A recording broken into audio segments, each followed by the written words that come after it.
సీత స్వయంవరం ముగిసిన తరువాత శివధనుస్సు విరిగిన ఘోర నాదం లోకాలన్నిటికీ వినిపించింది. ఆ శబ్దాన్ని విని భృగువంశస్థుడు, మహావీరుడు, క్షత్రియ సంహారకుడు అయిన పరశురాముడు కోపంతో అక్కడికి వచ్చాడు. సభలోకి ప్రవేశించిన ఆయన, "ఈ శివధనుస్సును ఎవరు విరిచారు?" అని గర్జించాడు. అప్పుడు వినయంతో ముందుకు వచ్చిన శ్రీరాముడు, "నేనే విరిచాను" అని సమాధానమిచ్చాడు. పరశురాముడు మరో దివ్య ధనుస్సు, విష్ణుధనుస్సును అందించి, "దీనిని బిగించగలవా?"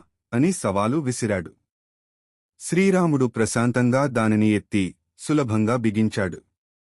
ఆ క్షణంలో పరశురాముడు ఆయన సాక్షాత్ మహావిష్ణువు అవతారమని గ్రహించాడు. తన అహంకారాన్ని విడిచిపెట్టి శ్రీరామునికి నమస్కరించి తపస్సుకు వెళ్ళిపోయాడు. ఇది ధర్మం, వినయం, దైవస్వరూపం ప్రతిఫలించిన ఘట్టం. జై శ్రీరామ్.